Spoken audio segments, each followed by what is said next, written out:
अस्सलाम वालेकुम दोस्तों, मेरा नाम साद फ़ारूक ज़ियाई है और मैं 3 जनरेशन से परिंदों और जानवरों के बिज़नेस से मेरी फ़ैमिली का ताल्लुक़ है। और जो पुराने लोग जो काम करने वाले हैं वो मेरे ग्रैंडफ़ादर और मेरे मरहूम फ़ादर उनको भी जानते हैं। मेरी ये वीडियो बनाने का मकसद ये है, जब हम OLX के ऊपर कोई ऐड लगाते हैं या जो हमारे जानने वाले जिनको ये पता है कि हम ये बिज़नेस करते हैं, वो किसी ना किसी न्यूबी को हमारे पास लेके आ जाते हैं और वो कहते हैं साद भाई ये हमारे दोस्त हैं, ये फ़लाँ बर्ड्स का बिज़नेस करना चाहते हैं, फ़लाँ एनिमल्स का बिज़नेस करना चाहते हैं, ये यूट्यूब पे बहुत सारी फीजिबिलिटीज़ देखते हैं, तो आप इनको परिंदे ले दें। हम जब उसको ये कहते हैं कि ये भी नहीं लेना, ये भी नहीं लेना, वो भी मत लो, वो भी मत लो, तो वो लोग अजीब डिसअपॉइंट हो जाते हैं। तो हमें उन्हें पूरी कहानी समझानी पड़ती है कि भाई आप हमारे पास आए हैं हमसे मशवरा लेने, तो फिर हम आपको वो मशवरा देंगे ना जो 4 महीने बाद भी वैलिड हो। हम आपको वो बात बताएंगे ना जो 1 साल के बाद, अगर आपको मैं 1 लाख रुपए की चीज़ बेच रहा हूँ तो कम से कम 70,000 के तो उसके बच्चे आपसे ख़रीदने की पोजीशन में हूँ। अगर मुझे पता है मैं ही आपसे नहीं ख़रीद सकूँगा तो फिर आपका सारा बिज़नेस तो हैप्पी बर्थडे टू यू हो गई ना, आपके बिज़नेस की टाइम फिश हो गई। लिहाजा being as a responsible broker and being as a responsible agriculture consultant, हम कभी भी अपने क्लाइंट्स को ऐसे मशवरे नहीं देते जिसका वज़न हम खुद ना उठा सकें। काम छोटा करते हैं या बड़े बल्क में करते हैं ये तो अल्लाह के फ़ैसले हैं, because we do other things as well, but सोने से लेके जागने तक हम परिंदों के और लाइफ स्टॉक के बिज़नेस के ऊपर कड़ी नज़र रखते हैं और हम समझते हैं कि ये चीज़ें काम कैसे करती हैं। मैं आज आप लोगों को जो बात बताने वाला हूँ that is related to import and export of birds. अगर हम लोग लोकली एक बर्ड को ब्रीड करवाते हैं तो उसकी हमें क्या कॉस्ट पड़ती है, और अगर हम एक बर्ड इंपोर्ट करवाते हैं तो हमें उसकी क्या कॉस्ट पड़ती है। Let's talk about this. For example, हमारे पास एक बर्ड है, बर्ड एक्स।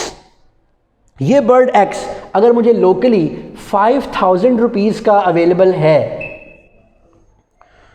और लोकली ये बर्ड 5,000 रुपये का बिकता है और 4,500 रुपीज़ का ख़रीदारी होता है। मिसाल के तौर पर एक आदमी है, मैं 4500 का ख़रीदता हूँ और 5,000 रुपये का बेच देता हूँ और तारीफ़ें करके ब्रीडर है, 4 बच्चे निकालता है, 5 बच्चे निकालता है, बहुत बड़ा स्टड है, बड़े भागों वाला है, बड़े नसीबों वाला है, तो शायद मैं इसको 6 से 7,000 रुपये का बेच दूँ।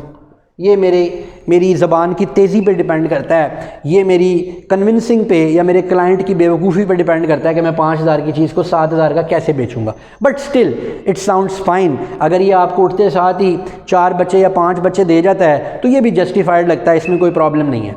मैं अब आपको ये बताना चाहता हूँ कि इम्पोर्ट एक्सपोर्ट की गेम क्या है। अगर मार्केट में एक चीज़ 5,000 रुपये की है और इसकी 5,000 रुपये की डिमांड है और मैं ये कहता हूँ कि 4500 की ख़रीद के मैं 5, 6, 7,000 की बेच सकता हूँ, तो मैं कब उस चीज़ को इंपोर्ट करने की तरफ तवज्जो दूंगा।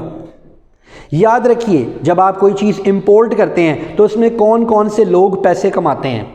नंबर 1, याद रखिए जो परिंदा आप इंपोर्ट कर रहे हैं वो परिंदा जिस मुल्क से आ रहा है वहाँ पर उसने दाना भी खाया, पानी भी पिया, केयर भी ली, मेडिसिन्स भी ली, ब्रीडिंग फार्मूलाज भी लगवाए, उस मुल्क की एनर्जी भी उसके ऊपर लगी, यानी सारी की सारी कॉस्ट मिला जुला के वो परिंदा जितने का कॉस्ट कर रहा है उसमें नंबर 1 उस कंट्री का ब्रीडर कमाएगा, फॉरेन ब्रीडर कमाएगा। नंबर 2, फॉरेन ब्रीडर्स डायरेक्टली चीज़ को बेच नहीं देते। नंबर 2, उसमें आपकी फॉरेन कंट्री का ब्रोकर कमाएगा जो इससे ख़रीदेगा और अपना कुछ मार्जिन रखेगा। ये मैं स्टार्स लगा रहा हूँ उन मार्जिन के साथ। नंबर 2, ब्रोकर शिपर को बेचेगा जो शिपिंग करते हैं, जो कि बर्ड्स की इंश्योरेंस करते हैं, लिहाजा कुछ मार्जिन शिपर भी कमाएगा।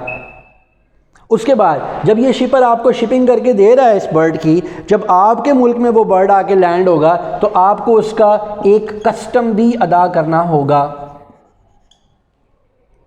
कस्टम अदा करने के बाद जो लोकल ब्रोकर ये सारी चीज़ें बाहर से मंगवा रहा है वो भी अपना मार्जिन रखना चाहेगा। ठीक है, सो यहां पर आ गया अगले लेवल पर लोकल ब्रोकर। कोई भी टॉम, डिक और हैरी ये लोकल ब्रोकर हो सकता है।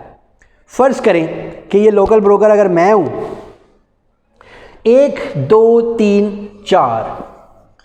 4 हाथ चीज बिक रही है। अगर मुझे लोकली ये बर्ड 4,500 रुपये का मिल रहा है तो क्या इतना बड़ा यब खाता काट के मैं ये चीज़ 4,000 रुपये की ख़रीदूँगा? क्या मैं 4,000 रुपये की ख़रीद के आपको 5,000 रुपये की, क्या 1,000 रुपये के मार्जिन के पीछे, 10% मार्जिन, 20% मार्जिन के पीछे मैं इतनी लंबी दुविधा काटूंगा और आपको चीज़ बेचूंगा? अगर मैं अपनी बात करूं तो मुझे ये तब वारा खाता है अगर ये मुझे 2,000 रुपये का मिले, एटलीस्ट मेरी जो शिपमेंट कॉस्ट है वो डबल हो। अगर मैं लाख रुपए इन्वेस्ट करता हूँ, यहाँ पर आके वो मुझे 2 लाख रुपए पे करता है, पैसा डबल होता है, तो फिर ही मुझे वारा खाता है। इससे भी ज़्यादा मार्जिन हो तब लोग चीज़ को इंपोर्ट करते हैं, अदरवाइज़ चीज़ को इंपोर्ट नहीं किया जाता। इसलिए बड़े बड़े इंपोर्टर्स पहले हाथ लगे हाथ चीज़ें ठोक कर 4 गुना 5 गुना रेट में बेचते हैं और आखिर में जो माल पड़ा होता है वो रेट टू रेट भी बेच देते हैं ताकि उनकी शिपमेंट का सारा पैसा बैक उनके पास वापस आ जाए। Being as a broker, being as a businessman, अगर ये मुझे चीज़ 2,000 रुपये की यहाँ पर पहुँच पड़ती है और मैं ये चीज़ 6,000 रुपये की बेचे जा रहा हूँ, जब इन लोगों के घर पे ब्रीड आएगी और ये लोग इस चीज़ को 5,000 रुपये का बेचने की कोशिश करेंगे, ये एक्सपेक्ट करेंगे 6,000 की ख़रीदने, 5,000 की तो बिकती है, तो मैं इतना बेवकूफ़ तो नहीं हूँ कि मैं अपना बिज़नेस बंद कर दूँगा। नहीं, मुझे ये चीज़ 2,000 रुपये की कॉस्ट कर रही है। अगर लोकल ब्रीडर इसको 5,000 रुपये की बेचने की कोशिश करेगा तो मैं इसकी कॉस्ट घटा के 3,000 रुपये की बेचने की कोशिश करूँगा, मुझे फिर भी फ़ायदा हो रहा है। अगर वो 5,000 की बेचेगा, मैं 4,000 रुपये की बेचना शुरू कर दूंगा। ब्रोकर को बड़ा मार्जिन मिल रहा होता है, इंपोर्टर को बड़ा मार्जिन मिल रहा होता है, लिहाजा लोकल ब्रीडर ने जब तक उससे चीज़ें ख़रीद के बेचनी है तब तक वो कॉस्ट को और रिड्यूस करके दोबारा से मुनाफा कमा रहा होता है। और रिंग बर्ड मेंटालिटी हम लोगों की बड़ी स्ट्रॉन्ग है, हमारा obsession with the ring bird बहुत स्ट्रॉन्ग है। हमें अगर अच्छी क्वालिटी का भी लोकल बर्ड मिल रहा हो, हम उसके ऊपर अ लिटिल लेस क्वालिटी के रिंग बर्ड को प्रेफर करते हैं। ये इंपोर्टर्स का बनाया हुआ एक चक्रव्यूह है, ये इंपोर्टर्स का बनाया हुआ एक ट्रेंड है कि this is a ring bird, this is from England, this is from California, this is from Holland, this is from Singapore. Right, हम फिर बेवकूफ़ बन जाते, भाई मैंने तो इंपोर्टेड रिंग बर्ड लिया है।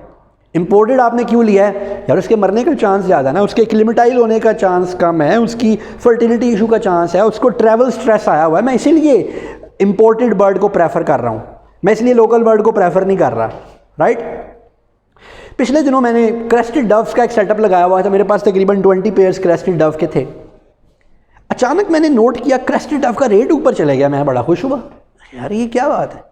12-12 हज़ार रुपये का जोड़ा मैंने लिया था और अकेला पीस मुझसे 16-16 हज़ार रुपये, 32,000 रुपये की क्रेस्टेड डव होगी। भाई क्यों होगी 32,000 रुपये की क्रेस्टेड डव? पता चला जी इंपोर्ट हो गया, मार्केट में शॉर्ट थी। मैंने तो एक जोड़ा यहाँ से उठाया, वहाँ से उठाया, वहाँ से उठा के करके मैंने एक कॉन्सेंट्रेट कर लिया अपने पास सेटअप। मार्केट में शॉर्ट हुई तो लोगों को पता चल गया कि ये सस्ती भी बिक सकती है, तो मैंने उसमें अल्हम्दुलिल्लाह अच्छा मुनाफा कमाया क्योंकि पड़े पड़े मेरे बर्ड का रेट अप हो गया। ठीक है ना जी। सो इस पूरे के पूरे पैराडाइम को समझना बड़ा ज़रूरी है और उसके मुताबिक इन्वेस्टमेंट करनी बड़ी ज़रूरी है। हर बंदा अपने इंटरेस्ट को तो सपोर्ट करता ही करता है, मगर अभी अगर आप मिसाल के तौर पे आप ये देखना चाहते हैं कि मैं कौन सा बर्ड लगाऊं, तो आप ऐसा बर्ड लगाएं जिसकी डिमांड भी लोकली हाई है और जो इम्पोर्ट होकर महंगा पड़ रहा है। Let's talk about yellow ring neck. मेरे पास येलो रिंग नेक का कुछ सेटअप लगा हुआ है। मैं ये वीडियो अपनी प्रमोशन के लिए नहीं, लोगों की समझ के लिए बना रहा हूँ, लोगों की अंडरस्टैंडिंग के लिए बना रहा हूँ। क्यों कि ये हमारा फ़र्ज़ बनता है कि अगर लोगों को मिसगाइड किया जा रहा है तो जो जानने वाले ये उनका फ़र्ज़ है कि अपनी आवाज़ पहुँचा दें आगे। तो ज़ाहिर है लोगों को लूटने का शौक़ बहुत होता है, जो बंदा लूटना चाह रहा हो आप उसे रोक नहीं सकते, वो तो पक्की बात है। मिसाल के तौर पर इस वक्त येलो रिंग नेक का एक अडल्ट पेयर कॉस्ट कर रहा है हमें 125,000। ये मैंने कम बता दिया, रिंग नेक वाले वाले दोस्त मुझसे नाराज़ ना हो प्लीज़। ये जोड़े एक 30 एक 40 तक जा रहे हैं बच्चे दिखा के, मगर 1,25,000 रुपये का पेयर एक नॉर्मल है, ऐसी प्राइस है, अच्छा पेयर हो तो हर बंदा ख़रीदने को तैयार हो जाता है। हमने बड़ी कोशिश की, हमने बड़े इंपोर्टर दोस्तों को कहा 1 2 3 4 टॉम डिक हैरी ये वो मलक शेख सबको बोलने की कोशिश की, हाँ भाई ये कोई बाहर से अडल्ट पेयर मंगवा दो, 70 का मंगवा दो। नदारद, कोई नहीं मंगवा के दे रहा। क्यों? Foreign breeder, foreign broker, शिपर, custom, local broker, ये डाल के ये जोड़ा हमें यहाँ पर 2 लाख का कॉस्ट कर रहा है। इसका मतलब क्या है? इसका मतलब ये है कि दुनिया में जहां पर ये ज़्यादा ब्रीड कर रहा है, इतनी कि इसको बेचा जा सकता है बाहर के मुल्कों में, वहां से हम नहीं खरीद रहे, वहां महंगा है, यहां सस्ता है, वो बर्ड एक्सपोर्ट होने के काबिल है। जो बर्ड बाहर सस्ता है, आपके पास महंगा है, वो कल नो इंपोर्ट एक्सपोर्ट किस तरह होना है? 1 2 3 4 बंदों का पेट भर के परिंदा आपके पास आ रहा है, वापस कैसे जाएगा? चलो आप कहते हैं उस मुल्क वापस नहीं जाएगा, किसी और मुल्क वापस जाएगा। उस मुल्क नहीं जाएगा, किसी और मुल्क जाएगा। तो हॉलैंड की क्रेडिबिलिटी आपसे ज़्यादा है पाकिस्तान से, इंग्लैंड की क्रेडिबिलिटी आपसे ज़्यादा है। वो उन मुल्कों से ना मंगवाएंगे आपके पास, वो आपसे क्यों लेंगे? सो इस बात को समझें, इस बात को अंडरस्टैंड करें कि ये गेम क्या है। फिंचेस के साथ जो हुआ था वो अब आगे छोटे तोतों के साथ, लव बर्ड्स के साथ होने वाला है। और ये बात आज नहीं तो कल, कल नहीं तो परसों। क्या कहते हैं, यूं ही घर रोता रहा गालिब तो ए अहले जहां, देखना इन बस्तियों को तुम के वीरा हो गई। जब ऑस्ट्रेलॉप आया था, हमने प्रिडिक्शन की थी। जब ये बड़े बड़े मुर्गी में एकदम से बूम आया, हमने कहा 1 साल में डाउन चली जाएगी। क्यों? लाख रुपए का जोड़ा मंगवाते हैं, 100 बच्चा दे देता है वो साल में। ठीक है, आप कहते हैं मेरा बच्चा 70,000 रुपये का बिके, वो बाहर से आ रहा है 20,000 रुपये का उसने कहाँ आपका बच्चा बिकने देना है? और आपके पास जो बच्चा निकला है उसके पाँव में तो रिंग है नहीं हॉलैंड का। तो वही बात, वो जो ऑब्सेशन दे चुका है यूट्यूबर या इन्फ्लुएंसर ऑडियंस को, आप उसको उस इन्फ्लुएंस से बाहर निकाल ही नहीं सकते। सो मेरी इस वीडियो का अगर आपके पास कोई लॉजिकल जवाब है तो please come up with it. ठीक है, अगर नहीं है तो फिर आप ज़रा गौर करें, अपने ज़मीर पे गौर करें, लोगों का पैसा ज़ाया ना करवाएं।